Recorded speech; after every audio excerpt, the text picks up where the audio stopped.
सभी बच्चों को नमस्कार। तो बच्चों, अपनी बातें चल रही थी कोशिका विज्ञान यानी कि साइटोलॉजी पर बात कर रही थी, ठीक है, जिसमें अपने प्रोकैरियोटिक सेल की बात कर रहे थे यानी कि बैक्टीरिया, माइकोप्लाज्मा, ठीक है, इनकी बात कर रहे थे। और इनमें सबसे लास्ट में छोड़ा था अपनों ने स्ट्रक्चर की बात किया था, जिसमें मैंने बताया था कि प्रोकैरियोटिक सेल की सबसे आउटर मोस्ट लेयर ग्लाइकोकैलिक्स है, वो ढीली ढाली हो सकती है या फिर वो लूज हो सकती है। इन्हें क्रमश अवपंक परत और कैप्सूल कहते हैं। और उसके अंदर, जस्ट उसके अंदर की ओर कोशिका भित्ति होती है। कोशिका भित्ति के अंदर की ओर एक लिविंग सेल लेयर होती है जिसे प्लाज्मा मेम्ब्रेन कहते हैं। ये तीनों की तीनों मिलकर प्रोटेक्शन का काम करती है। ठीक है बच्चों, यहाँ तक बात हो गई थी अपनी। तो आज अपने पास एक नया टॉपिक है जिसमें बात करेंगे अपने कोशिका भित्ति की बात करेंगे। ठीक है बच्चों, कोशिका भित्ति की बात करेंगे, यानी कि मैं बात कर रहा हूँ सेल वॉल की बात करेंगे। ठीक है बच्चों, तो अब देखिएगा सेल वॉल। सबसे पहले आपको ध्यान रखना है कि यह लेयर, यह परत मर्त होती है। कैसी होती है? मर्त होती है। ठीक है बच्चों, इस बात का ध्यान रखना है, यह मर्त होती है। देखो बच्चों की जो ग्लाइकोकैलिक्स मैंने आपको बताया वो सारे बैक्टीरिया में नहीं होती है, वो कुछ ही बैक्टीरिया में होती है। अगर किन्हीं बैक्टीरिया में नहीं है ग्लाइकोकैलिक्स तो उन बैक्टीरिया के सबसे भारी परत सेल वॉल होती है। क्या होती है बच्चों? सेल वॉल होती है। ठीक है, तो इस बात का खास तौर पे ध्यान रखें। अब देखो सेल वॉल की उपस्थिति की बात करते हैं कि ये कहाँ पर पाई जाती है। देखो बच्चों, अपने पास क्या होती है, 5 किंगडम क्लासिफिकेशन आपने सुना होगा, 5 जगत प्रणाली। ठीक है, या फिर अपने बोलते हैं 5 जगत क्लासिफिकेशन, बोले तो वर्गीकरण की बात सुनी होगी, जो कि R.H. व्हाइटेकर ने 1969 में दिया था।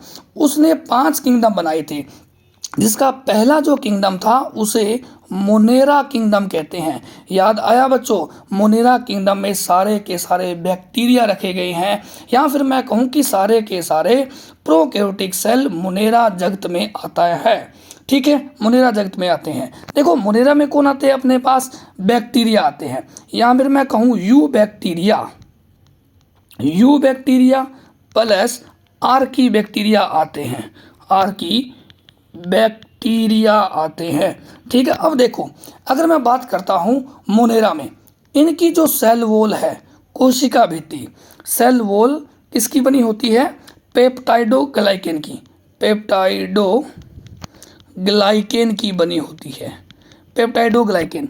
या फिर मैं कह सकता हूँ कि म्यूरिन की बनी होती है, म्यूरिन की बनी होती है। क्लियर बात है? इनकी सेल वॉल, किनकी? मोनेरा जगत में पाए जाने वाले जीवों की कोशिका भित्ति पेप्टाइडोग्लाइकेन या फिर म्यूरिन की बनी होती है। अगर आपको स्पेशली बोला जाए कि आर्की बैक्टीरिया की सेल वॉल किसकी बनी होती है, तब आप बोलोगे स्यूडो म्यूरिन की बनी होती है ना, स्यूडो म्यूरिन की बनी होती है। देखो मोनेरा है, मोनेरा किंगडम का एक मेंबर है जिसका नाम है माइकोप्लाज्मा है। ठीक है, इसमें सेल वॉल नहीं होती है। माइकोप्लाज्मा क्या है बच्चों? एक प्रकार का बैक्टीरिया यानी कि जीवाणु है। इसमें कोशिका भित्ति, बोले तो सेल वॉल, कोशिका भित्ति एब्सेंट है, यानी कि इसमें नहीं पाई जाती है, कोशिका भित्ति नहीं होती है। ठीक है, इस बात का ध्यान रखना है। 2 नंबर बात देखिएगा, 2 नंबर जगत है मेरे पास प्रोटिस्टा जगत है, प्रोटिस्टा जगत है। ठीक है बच्चों, अब देखो प्रोटिस्टा जगत में अपने पास एक कोशिकीय यूकेरियोट आते हैं, एक कोशिकीय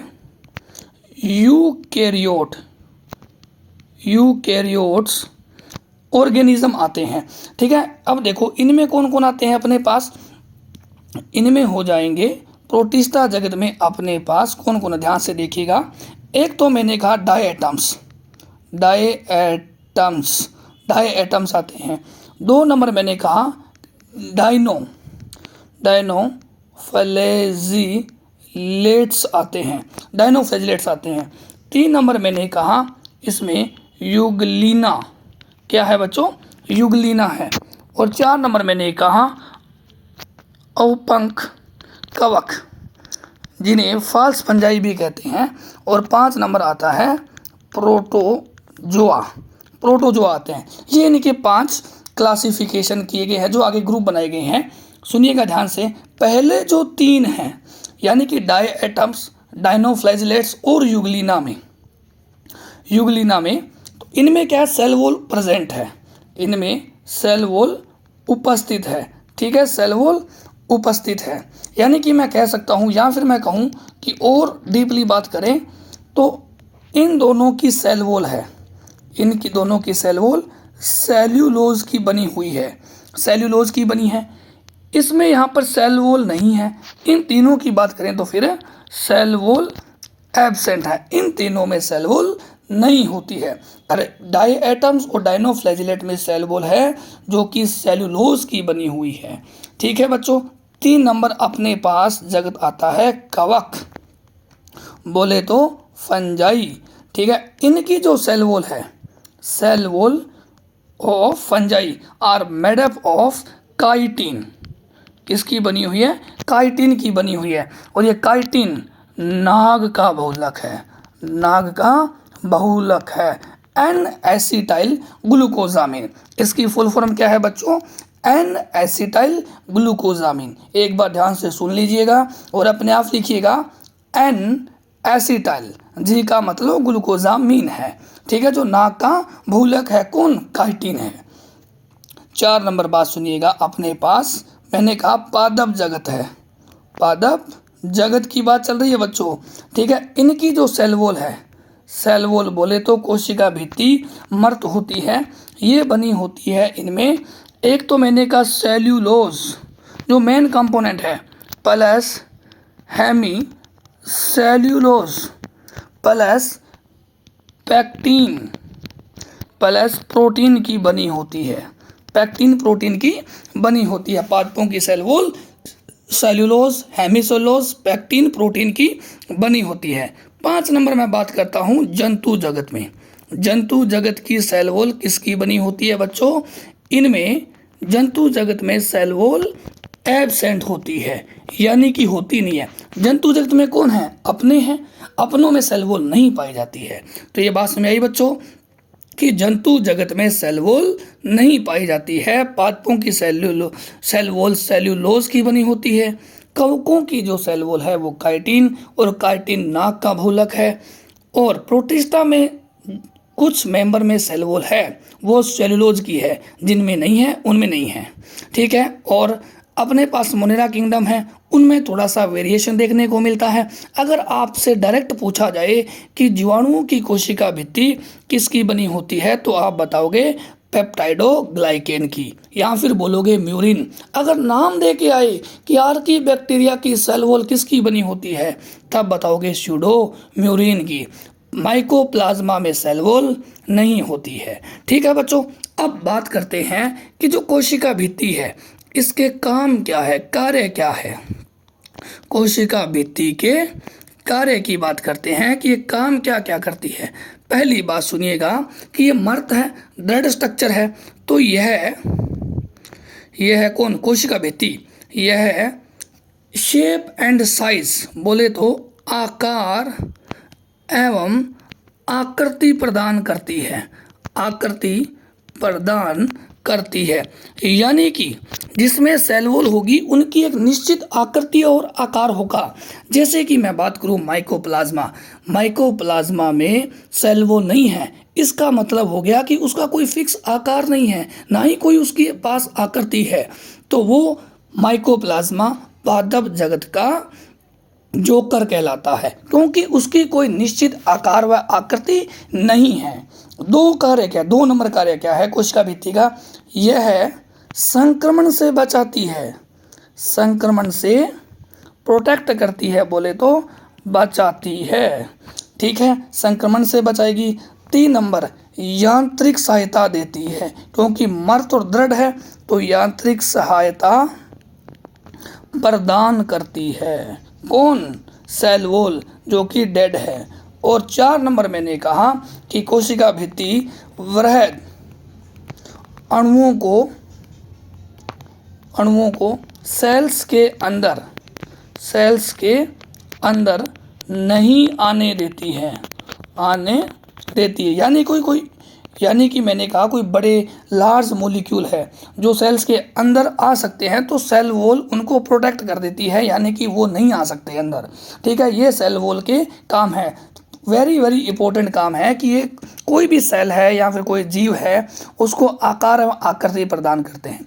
जैसे आपने सुना होगा बड़ा फेमस एग्जाम्पल अमीबा की कोई निश्चित आकार एवं आकृति नहीं होती है। उसका रीज़न यही है कि उसके पास सेल वॉल नहीं है। ठीक है बच्चों, ये सेल वॉल के काम हो गए।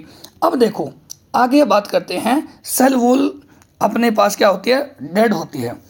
सेल वॉल के भी प्रकार होते हैं, डिटेल की बात करते हैं, है ना। डिटेल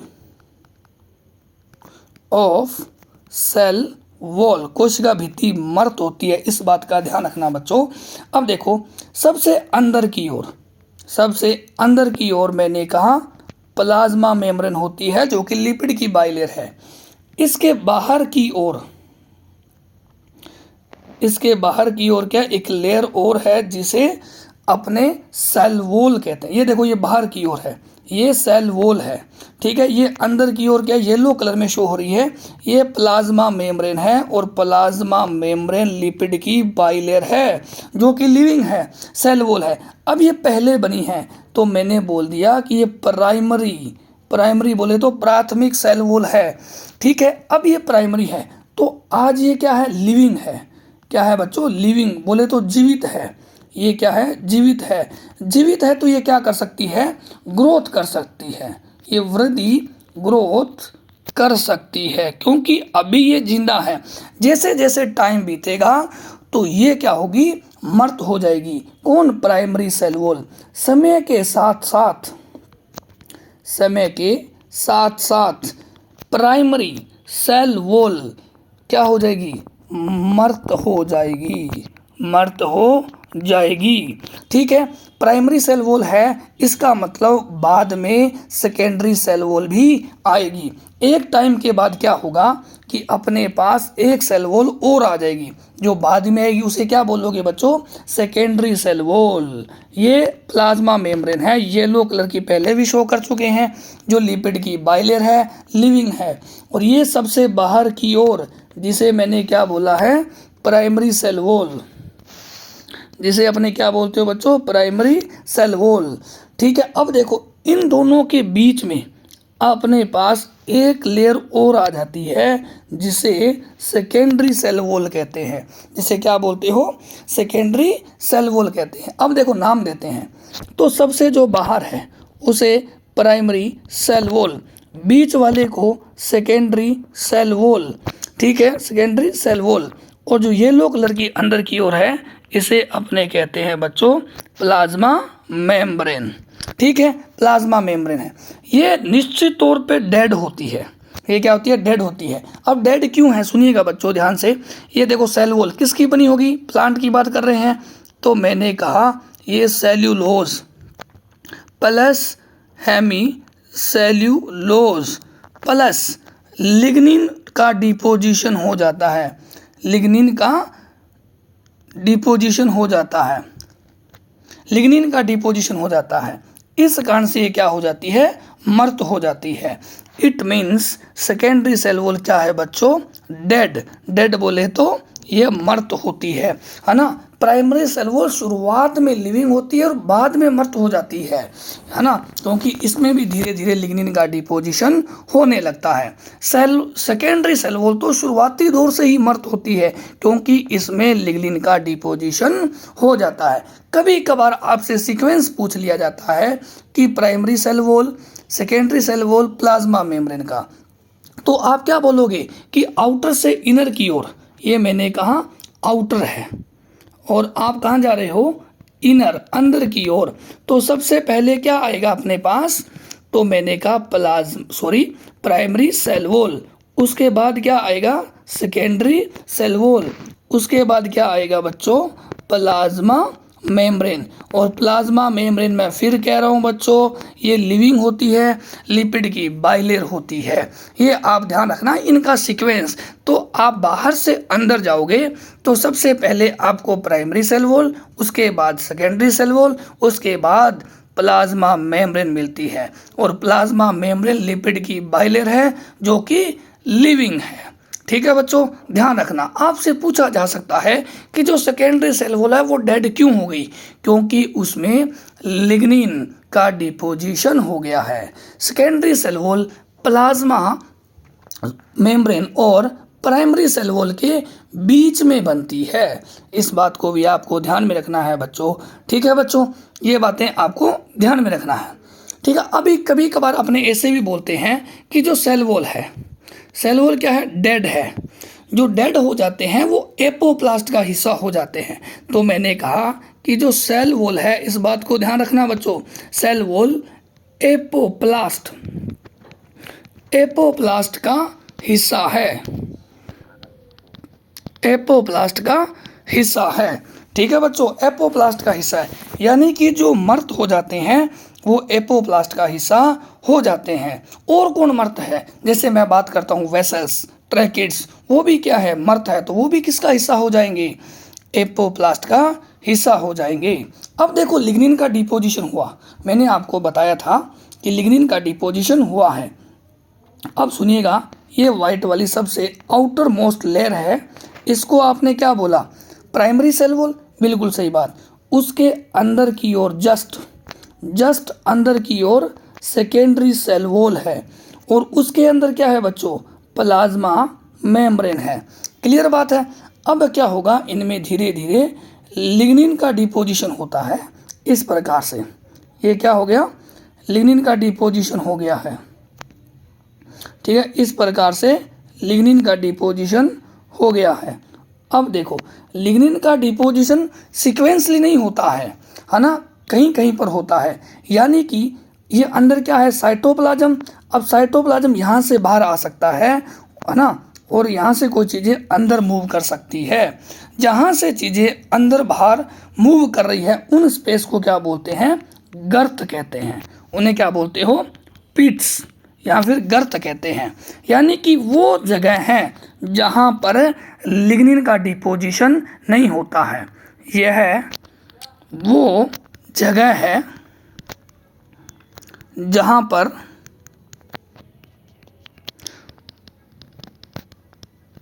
लिग्निन का जमाव नहीं होता है,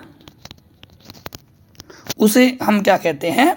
गर्त कहते हैं। सबसे बाहर वाली लेयर प्राइमरी सेल वॉल, उसके बाद सेकेंडरी सेल वॉल, और उसके अंदर की ओर प्लाज्मा मेम्ब्रेन है। लिग्निन का जहाँ पर जमाव नहीं हुआ है उसे गर्त कहते हैं।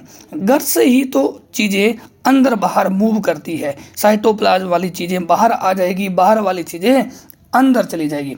ठीक है बच्चों, ये बातें आपको ध्यान में रखनी है। एक देखो इम्पोर्टेंट टर्म और आती है, इसे मैं कहता हूँ मिडिल लेमिला, मध्य पटलिका। मध्य पटलिका यह बनी होती है कैल्शियम पेक्टेट की। किसकी बनी है? कैल्शियम पेक्टेट की बनी होती है। ठीक है, ये कैल्शियम पेक्टेट की बनी होती है। इसका काम क्या है? कार्य क्या है? ये करती क्या है? यह कोशिकाओं को